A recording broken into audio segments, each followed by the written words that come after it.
The Farmall M had been on the Hessler property since 1952, when Leonard Hessler's father bought it new from the International Harvester dealer in Bluffton, Ohio, and drove it home on the county road with the specific satisfaction of a man who had saved for 3 years to buy something he needed, and who was now driving it home. The machine was red in the way that IH red was red in those years, a deep, serious red that communicated working equipment rather than showroom decoration. And it had gone to work on the Allen County ground the following morning and had not stopped working in any fundamental sense for the next 44 years, though the nature of the work it was asked to do had changed as the farm grew and the primary tillage work shifted to larger machines and the M settled into the role of secondary tractor that farms of a certain size always need, the machine for the lighter work, the cultivation runs, the loader work in the yard, the jobs that the big tractor is too large for efficiently, and that a man without a second working machine would have to hire out. Leonard had inherited the M along with the farm in 1971, when his father died at 68, from the particular sequence of health events that men of his generation who had farmed through the Depression and the war years and the immediate post-war decades tended to die from.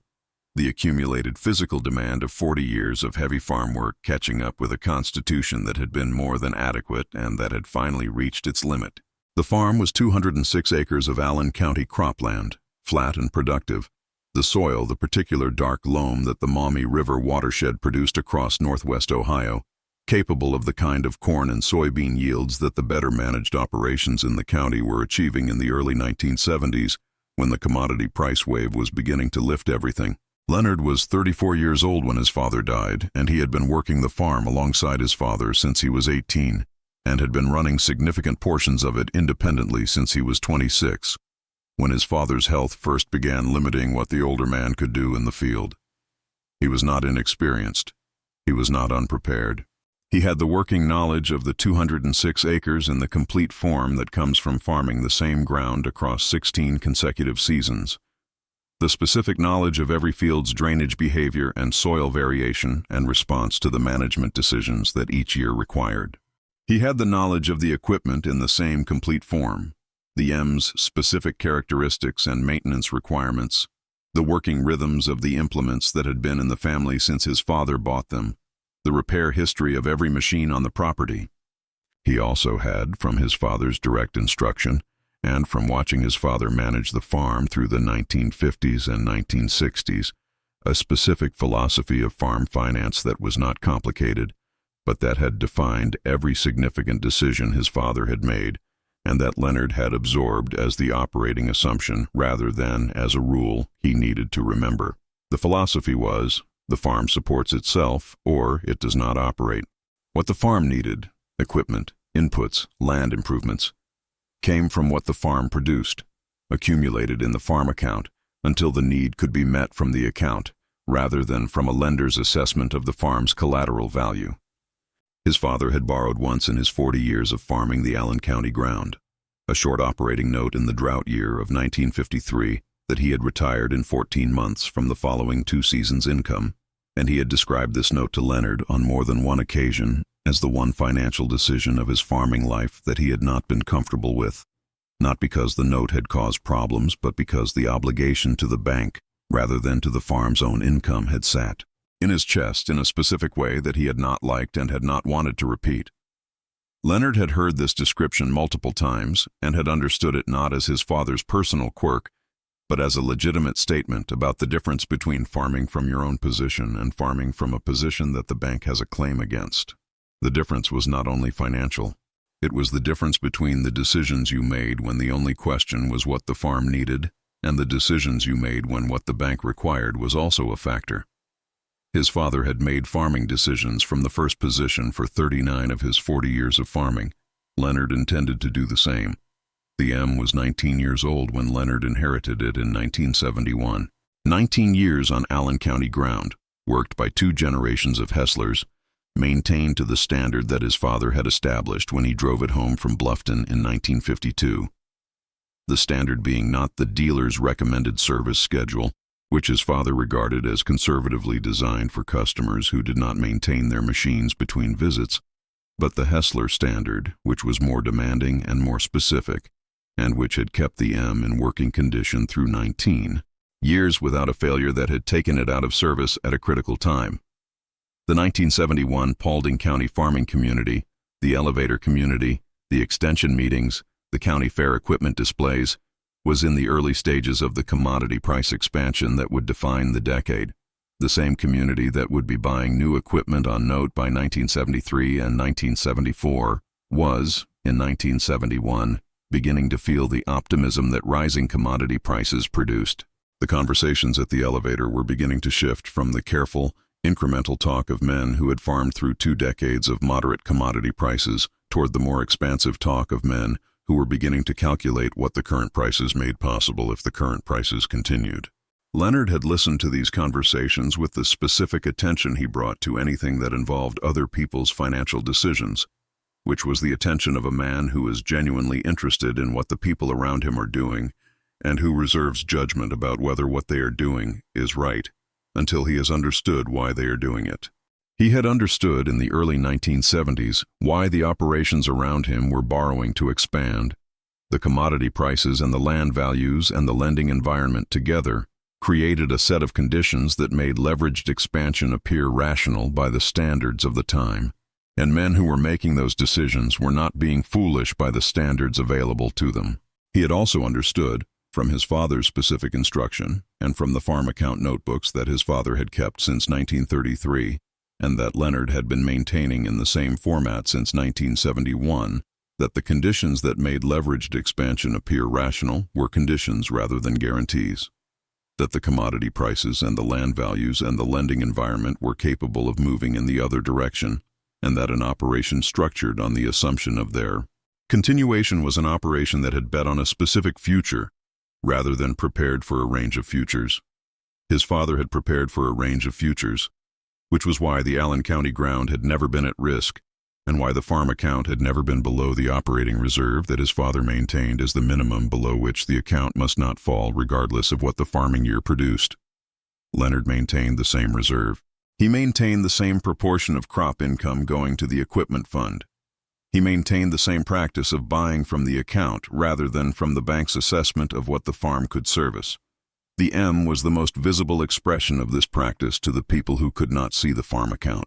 In a community that was upgrading equipment every 3 to 5 years, buying the new models with the new features and the improved horsepower, financing through the dealer or through the agricultural lending departments that were extending credit generously in the early to mid-1970s, the Hessler Farm's continued reliance on a 1952 Farmall M was the kind of visible marker that communities use to form their assessments of where an operation stands in the informal ranking of farming ambition and success. The M did not rank well in this assessment. A 20-year-old tractor in 1972 was a tractor that communicated something specific about the operation running it, specifically that the operation either could not afford to upgrade or had chosen not to upgrade. And in the community's reading of those two possibilities, could not afford was the more common assumption, because the people who could afford to upgrade generally did, and the people who did not were generally the people who could not. The comments were not cruel. They were the reflexive observations of a community that was reading what was visible and forming conclusions from what it could see, which is what communities do. At the county fair in 1973, where the equipment displays drew the farming community in the specific way that county fairs in Northwest Ohio drew it, Leonard had overheard 2 men whose farms were north of his discussing the Hessler operation in the context of why it was still running that old M. One had said he thought Leonard was having a hard time making it go. The other had agreed that the operation looked like it was getting by rather than getting ahead. Leonard had not approached these men or corrected the impression. He knew what the farm account looked like. He knew what the equipment fund balance was and what it was building toward. The men at the county fair were reading the visible condition of the equipment and reaching conclusions that would have been different if the account had been visible, which it was not, and which Leonard was not interested in making visible to correct impressions formed at county fairs. He had been watching the Reinhardt ground since 1970. The Reinhardt property, 94 acres of Allen County cropland on the south side of the Hessler farm, good ground that adjoined the Hessler operation along nearly its entire southern boundary, was being farmed by a family that had been in the county since the 1920s. And that was, By 1970, operating in the specific way of farming families approaching the end of a generation's tenure. The children gone to other occupations. The original farmers aging past the point of comfortable management of the full operation. The conversations at the elevator beginning to include, alongside the crop talk, the kind of observations about the future of the place that signaled that the future was being actively considered. He had not signaled his interest in the Reinhardt ground to anyone in the county community. He had maintained the equipment fund, kept the M running, farmed the 206 acres with the management that his father had established and that he had extended with his own 15 years of specific learning about the soil and the drainage and the year-to-year variation that the Allen County ground produced. He had grown the farm account toward the number that the Reinhardt ground would require when it became available, without knowing when that would be, and without the impatience that goals of this kind can produce in the men who hold them. The M's maintenance across this period was the maintenance of a machine that had never been deferred, the specific discipline of doing what the service schedule required when the schedule required it rather than when the time permitted. Leonard's father had established the schedule in the M's first years of service and had written it in the service log that he kept for every machine on the farm. Leonard had continued the service log in the same format, the same notebook brand, the same two-column entry structure that recorded the date, the hours, the service performed, and the parts cost. By 1971, the M's service log was 19 years old and had no gaps, no seasons where the entry for the annual valve adjustment or the injection timing check or the governor calibration was missing. The absence of gaps was the achievement, not the individual services, each of which was straightforward, but the discipline of performing each one within the window of its scheduled timing rather than letting the window close because the spring was busy or because the machine seemed to be running well enough that the service could wait. His father had told him, and the 19 years of service log confirmed, that the M ran well because nothing had been allowed to run badly for long enough to cause secondary damage. The failed governor that is caught at the annual check is a carburetor adjustment. The failed governor that is discovered when the engine runs lean under full field load in August is a rebuild. Leonard had caught things at the annual check for 19 years before he inherited the machine, and for the subsequent years he ran it. The M ran because everything that could have become a problem had been addressed at the level of a service item rather than allowed to become a problem. He had also, in 1974, made an investment in the M that the community would have considered counterintuitive, a full engine rebuild at the IH dealer's service shop in Lima. The M's compression had been declining for 2 seasons, not yet at the point of affecting the work, but declining at a rate that his service measurements showed was trending toward a threshold within another 2 seasons.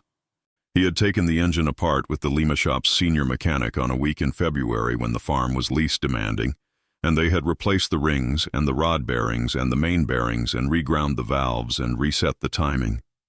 The rebuild had cost $620, which came from the equipment fund.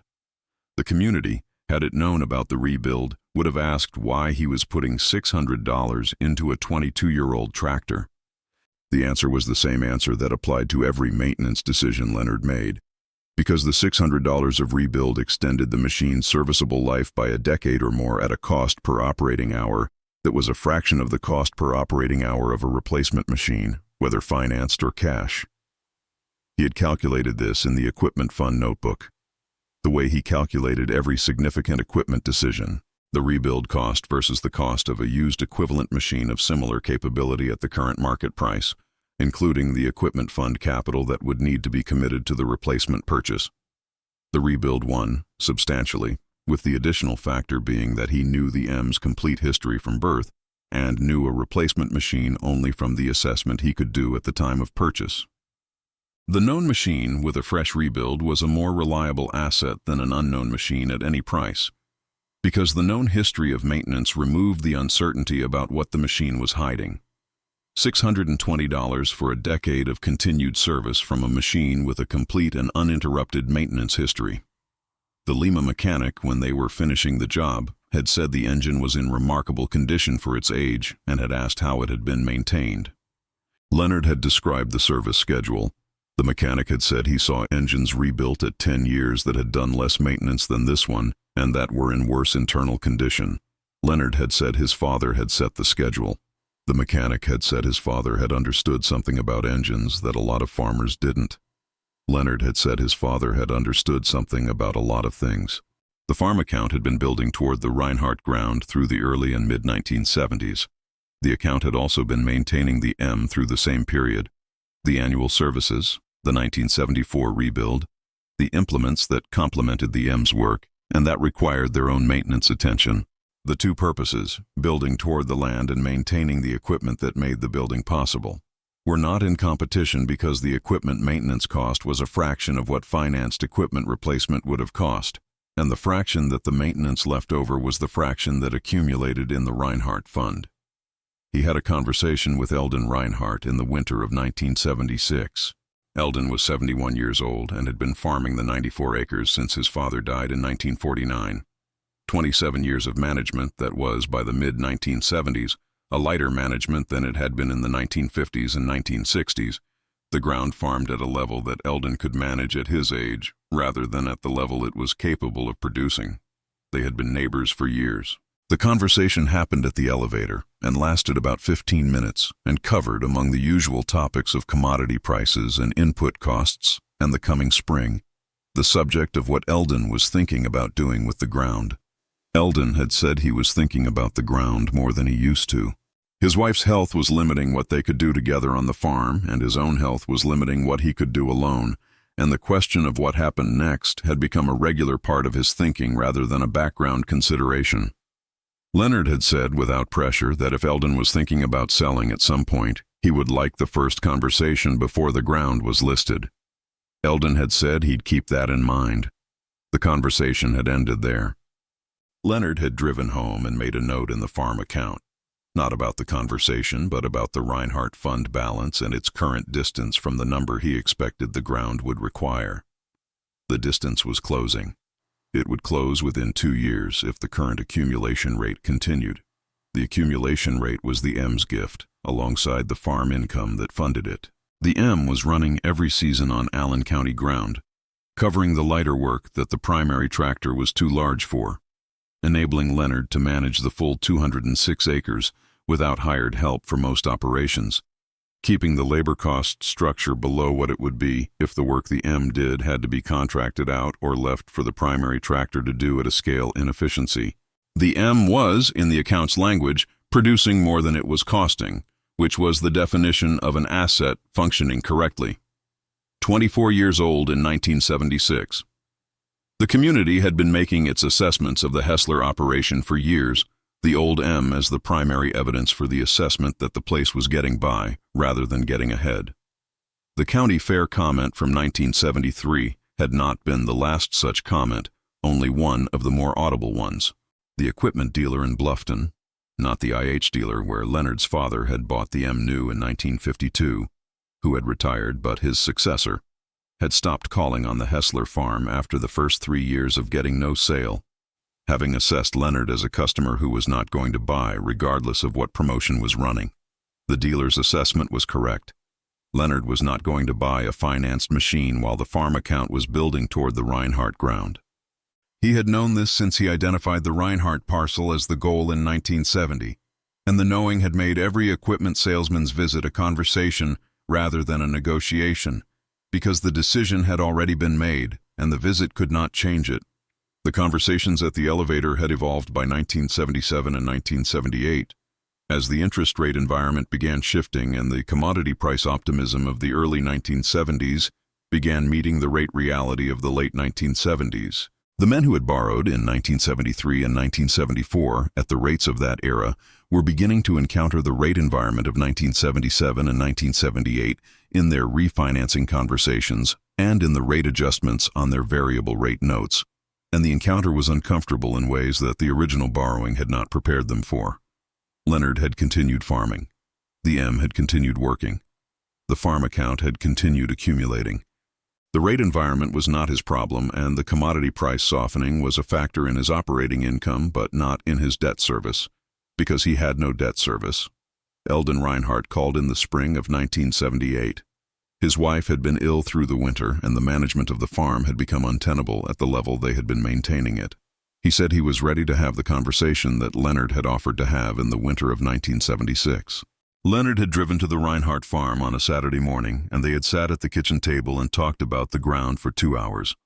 The price Eldon named was fair, below the 1978 peak that the land market was approaching, reflecting Eldon's preference for a straightforward transaction with a known neighbor over the process of listing and waiting for a stranger's offer at a market price that the transaction costs and the uncertainty would reduce to something comparable.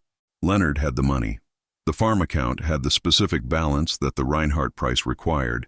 The accumulation of 8 years of the M service cost advantage over financed replacement. He paid in full. 94 acres joined the Hessler operation in June of 1978. 300 acres, no notes against any of it. He was 41 years old. He had been farming Allen County ground since he was 18.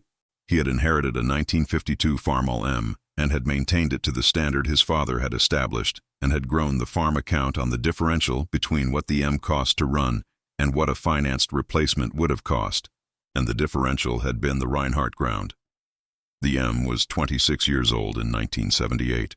The community that had been making its assessments of the Hessler operation based on the visible condition of the M was, by 1978, occupied with concerns of its own that made the assessment of neighboring equipment decisions a lower priority. The farm crisis that would peak in 1981 and 1982 was beginning to form in the rate environment and the commodity price softening of the late 1970s, and the operations that had borrowed to expand in the early and mid-1970s were beginning to understand that the conditions that had made the borrowing appear rational were conditions that had changed. Leonard added the Reinhardt ground to his operation in June of 1978 and continued farming all 300 acres without debt and without drama through the crisis years of 1979, 1980, 1981, and 1982. The prime rate reached 21.5% in 1981. His farm account carried no obligation at 21.5% or at any other rate because his operation had no notes. He had read the prime rate figures in the Farm Bureau publications and at the elevator, and had understood their meaning for the operations around him, had understood it with the specific empathy of someone who can see clearly what is happening to people he knows and who is not a partisan of his own position, but a genuine observer of what the conditions were producing. He had helped 2 neighbors through the crisis years in the specific way of a man with no debt and a functioning operation in a county where debt and distress were widespread. With equipment lending when a neighbor's machine was down and the season couldn't wait. With the grain storage space in the Hessler bins when a neighbor's storage was insufficient and the elevator was backed up. With the specific and practical forms of help that neighbors with resources provide to neighbors without them. In farming communities that have always understood that the farms around you are the community you live inside. He had not made his no-debt position a lecture or a lesson. He had not said, "I told you so," in any form, because he had not told anyone anything in any form that would have made that applicable. He had simply farmed. The farming had produced the position. The position had made the help possible. He had offered the help without connecting it to any accounting of who had been right about what. The M was still running. 29 years old in 1981, 30 years old in 1982, 33 years old in 1985. The engine that the Lima mechanic had rebuilt in 1974 was running with the sound of a healthy gasoline engine under working load, the specific combustion sound of a Farmall M that has been maintained past the point where most Farmall M's were maintained, into the territory of longevity that the original design had made possible but that most owners had never reached because the maintenance practice that reached it was rarer than the design's capacity for it. His son David had been working in the operation since 1979, when he was 17, and had developed the working knowledge of all the farm's equipment, including the M, in the same way that Leonard had developed it alongside his own father, through years of shared work, through the transmission of the service schedule and the equipment logs, and the specific attention to the sounds and behaviors that indicated a machine's state of health before the state of health became a problem. David had asked in 1983 whether the M would ever be retired. Leonard had said, "The M will be retired when the maintenance cost per operating hour exceeds the replacement cost per operating hour for a paid-for equivalent." He had said, "Check the log. The log will tell you when that is approaching." David had checked the log. The 1974 rebuild had reset the cost per hour calculation substantially, and the annual maintenance since the rebuild had been light, because the rebuild had addressed everything that was wearing. The calculation in 1983 said the M was still on the favorable side of the replacement threshold by a margin that suggested several more years of service before the threshold was approached. David had said, "So we keep maintaining it." Leonard had said, "We keep maintaining it." The M ran through the late 1980s. Leonard replaced it in 1991, when the engine had given 39 years of service on Allen County ground, and the cost calculation had finally moved past the threshold to the point where a used equivalent, bought from a dispersal sale in Auglaize County, made better economic sense than continuing the original machine's service. He had sold the M to a collector in Findlay, who was building a working collection of original Farmall equipment, and who paid $1,200 for a machine that had been bought new for the equivalent of that in 1952, and that had been maintained to the specific standard of a man who understood that the machine's longevity was directly proportional to the consistency of the attention applied to it. 39 years. The M had given the Hessler operation 39 years of service across 2 generations on Allen County ground that had grown from 206 acres to 300 acres during the machine's working life. The Reinhardt 94 acres were in the M's service history, in the same way that the Brinkman parcel was in the Vetter Oliver's service history. The land made possible by the differential between what the old machine cost to maintain and what a financed replacement would have cost, the differential accumulated over years into the farm account balance that had been waiting in 1978 when Eldon Reinhardt was ready to sell. The collector in Findlay had asked Leonard, when he came to look at the M before agreeing to the price, how it had been maintained. Leonard had showed him the service logs, both his father's logs from 1952 to 1971 and his own logs from 1971 to 1991. 39 years of service records with no gaps. The collector had read through a portion of them and had said he had never seen a Farmall M with a service history like that. Leonard had said his father had started the log when the machine was new and he had continued it. The collector had said the log was as valuable as the machine. Leonard had thought about this for a moment. He had said, "They are the same thing. The log is the record of how the machine became what it is." The collector had taken both the machine and, at Leonard's offer, a copy of the complete service log to accompany it. He had driven the M onto his trailer and had taken it to Findlay. Leonard had watched it go the same way that Gus Vetter had watched the Oliver leave on the Holmes County trailer. With the specific combination of completion and absence that accompanies the departure of a machine that has been central to the operation for long enough that its absence is noticeable in the way of things that have been present for so long they seem structural. The machine was gone. The 300 acres remained. The farm account remained. The service log discipline remained, applied now to the fleet that had grown alongside the M across the 1970s and 1980s, and that continued under David's management into the 1990s and beyond. David Hessler had the M's complete service logs in the farm office filing cabinet, alongside the farm account notebooks that his grandfather had started in 1933, and that his father had continued, and that David was now continuing. 60 years of connected records when David took them over in the early 1990s. The records showed what the farm had been across 60 years, what it had cost to operate, what it had produced, what equipment it had used, and how long the equipment had lasted, and what the equipment had cost across its complete service life. The records showed, for anyone who read them from 1952 to 1991 on the M specifically, a machine that had cost approximately $3,000 to maintain across 39 years of service, including the 1974 rebuild. $3,000 over 39 years for a machine that had contributed to the production of the Reinhardt 94 acres at a cost differential that made the Reinhardt purchase possible in 1978.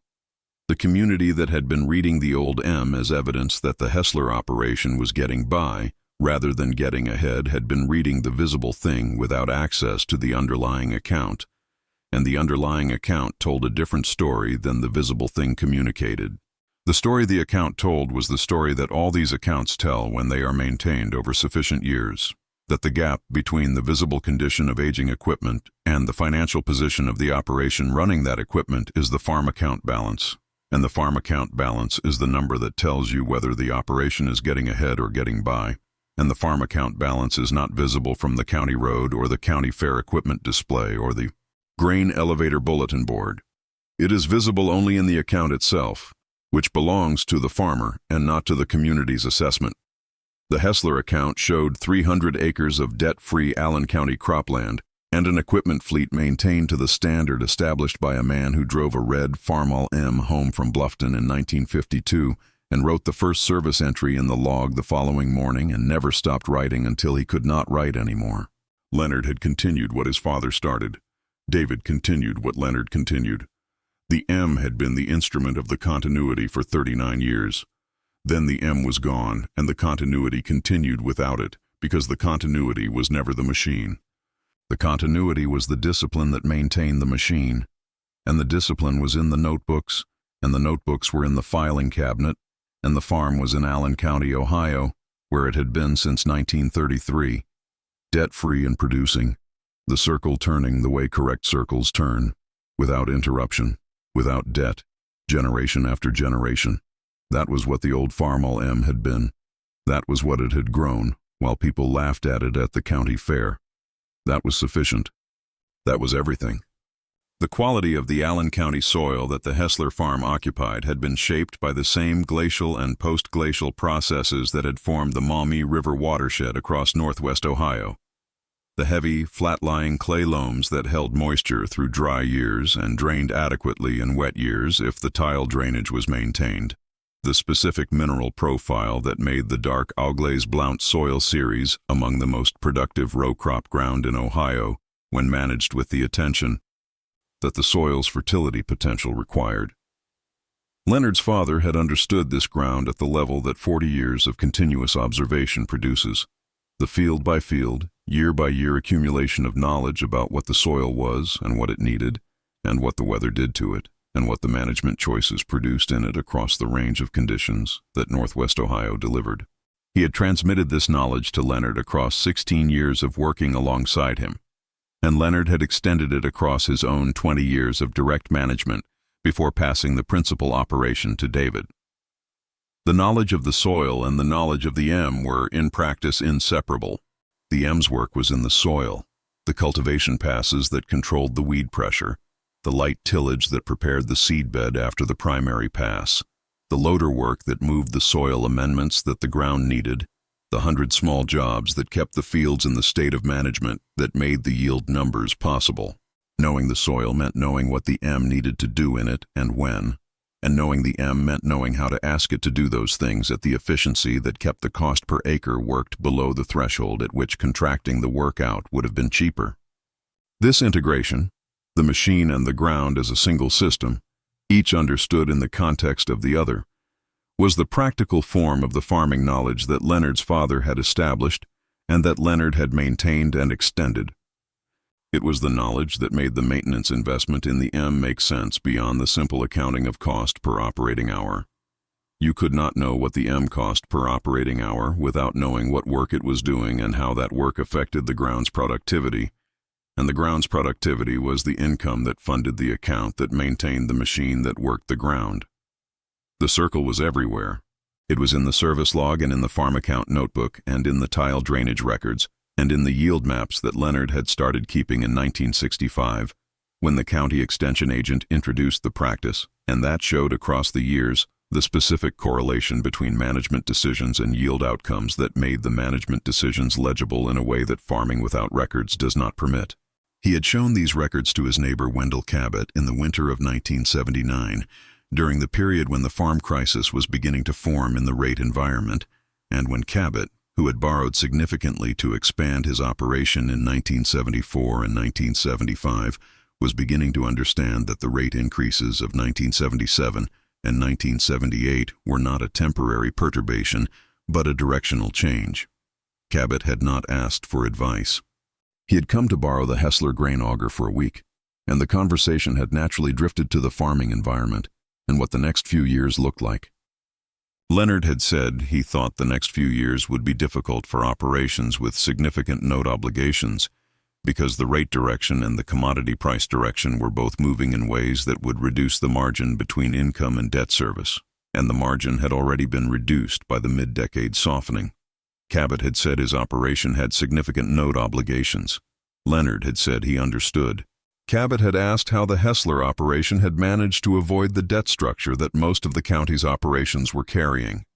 Leonard had thought about this for a moment and had said it was not so much avoiding debt as having a different goal. He said his goal since 1970 had been the Reinhardt ground, and the cost structure of the operation, the old M, the used implements, the maintenance over replacement discipline, was the cost structure that produced the accumulation toward that goal fastest. He said if the goal had been different, the cost structure might have been different, but the goal had always been the ground, and the cost structure had been organized around the goal. Cabot had said it seemed like the goal was always going to be the ground for any farmer. Leonard had said the goal was always the ground, but the means of acquiring it varied. He said the means his father had used and that he had continued was accumulate first, acquire when the account supports it, and the accumulate first part required a cost structure that produced accumulation rather than a cost structure that serviced notes, and the cost structure that produced accumulation was the cost structure built around the old M and the maintenance discipline and the equipment fund. Cabot had taken the auger and had gone home, and Leonard had not seen him for 3 weeks. When he had seen him next at the elevator, Cabot had said he had been thinking about the conversation and had a question. Was it too late, at the position he was in 1979, to shift toward the kind of cost structure Leonard was describing? Leonard had said it was probably not too late to shift, but that the shift would be constrained by the existing note obligations and could not undo what the notes represented, could not retroactively reduce the debt, could only reduce the rate of new debt accumulation and increase the rate of existing debt retirement. He had said the most important thing was what Cabot did in the next equipment replacement cycle. Whether the next machine was financed new or bought cash from a dispersal at whatever the equipment fund held, and whether the differential between those two options went to the bank or to the farm account. Cabot had nodded. He had said he had a note coming due on the 4430 in 18 months. Leonard had said he knew what 4430s were bringing at dispersal sales in the county right now, and had mentioned a figure that was substantially below what a new equivalent would cost, and that the equipment fund might be able to approach within 18 months if the corn income was adequate. Cabot had said he would think about it. He had thought about it. He had bought the dispersal 4430 equivalent in the fall of 1980 at a price that the equipment fund could support, retiring the 1974 note and avoiding the new financed note that the dealership had been prepared to write. It was not a dramatic transaction. It was a single equipment decision made differently than it would have been made in 1974, producing a marginal improvement in the farm's cash flow that was the beginning of the shift toward a different cost structure. Cabot's operation survived the crisis years in a position that was uncomfortable but manageable. Not because of the single equipment decision, but because the single equipment decision was the first in a direction that produced several subsequent decisions in the same direction, each one marginally improving the cash flow relative to what the alternative would have cost, and each marginal improvement accumulating into a position that, by 1985, was significantly less leveraged than it had been in 1979. He had come to Leonard in 1985 and had said that the conversation in the winter of 1979 was the one that had changed the direction of the operation. Leonard had said he had not told Cabot anything that Cabot did not already know.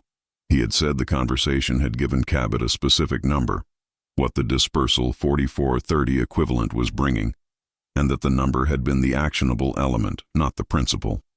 The principle Cabot had known. The number had made the principle applicable to the specific decision in front of him. This was true about most of what Leonard knew and what his father had known and what the service log and the farm account notebook recorded.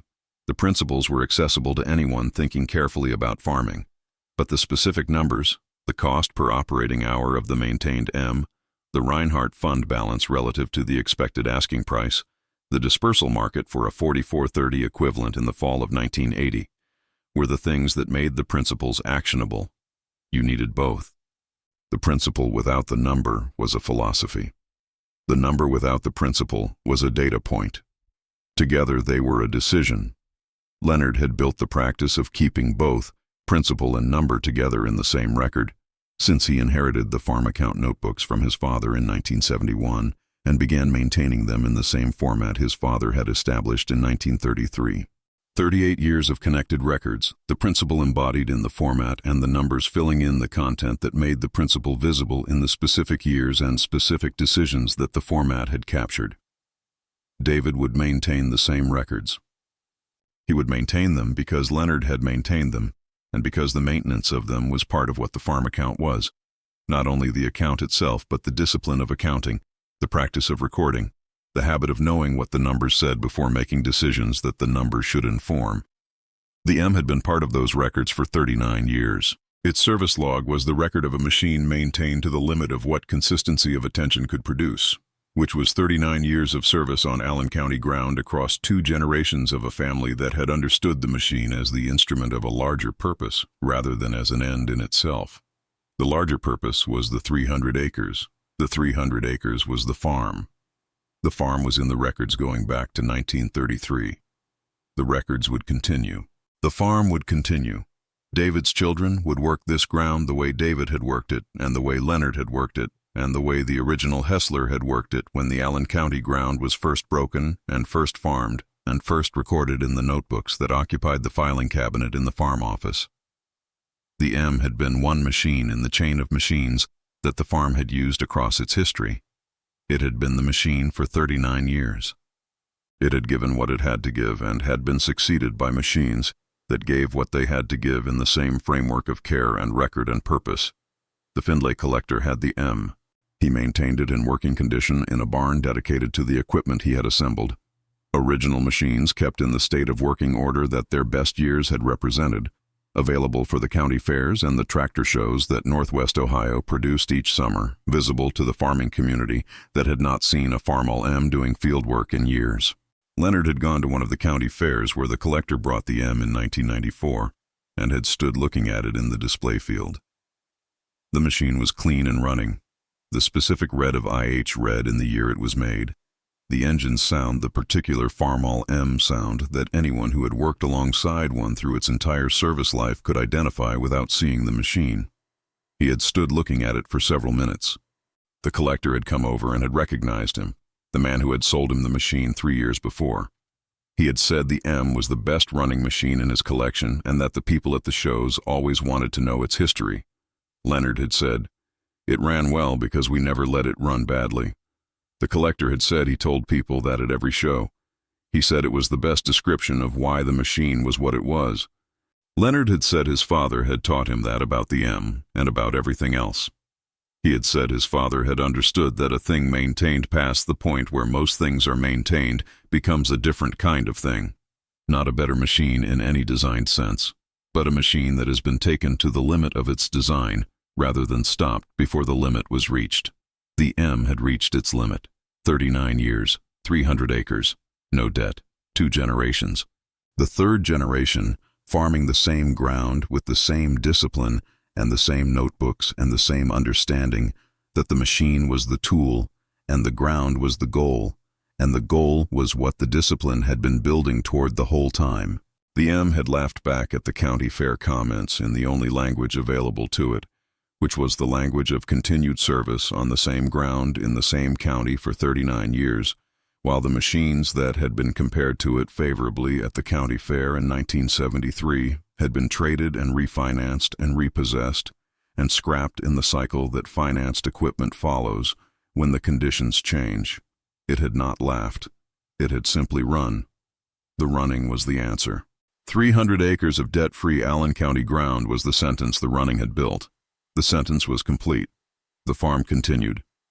The Lima mechanic who had done the 1974 M rebuild was a man named Pryor, who had been working on IH equipment at the Lima dealer's shop since the mid-1950s, and who had the specific competence of someone who has spent 20 years working on the same family of engines through their entire range of condition. From new machines being broken in to machines that had been run hard and maintained poorly, and that arrived in his shop in states of deterioration that told him clearly what the previous owner had understood and not understood about what the machine needed. He had seen the M in February of 1974 when Leonard brought it in for the rebuild, and his assessment of the machine before the teardown had been that it was in the best condition of any machine its age he had seen in his shop. The external components were original and functional. The cab, such as it was on a 1952 Farmall M, which had no cab, was not applicable, but every accessible component. The governor, the carburetor, the magneto, the hydraulic pump, the PTO, all were in working condition and had clearly been serviced at intervals that did not allow progressive deterioration to begin. The engine itself, when they took it apart, was worn evenly. The wear of a machine worked at consistent loads and consistent temperatures, not the uneven wear of an engine that had been run hard when cold or overloaded beyond its rated capacity. Pryor had said during the rebuild week that even wear was the signature of good operating practice. An engine worn unevenly told you the operator had been hard on it. An engine worn evenly told you the operator had understood the machine's operating parameters and had worked within them across its entire service life. The M's even wear was Leonard's father's operating practice visible in the metal. 4,000 hours of working within the machine's rated capacity, of warming it properly before loading it, of not asking it for more than it was designed to give. Leonard had learned this operating practice from working alongside his father before the machine was his own to manage. He had continued it after the machine was his, because the operating practice was the other half of the maintenance discipline. Maintenance addressed what was wearing and operating practice slowed the rate of wearing.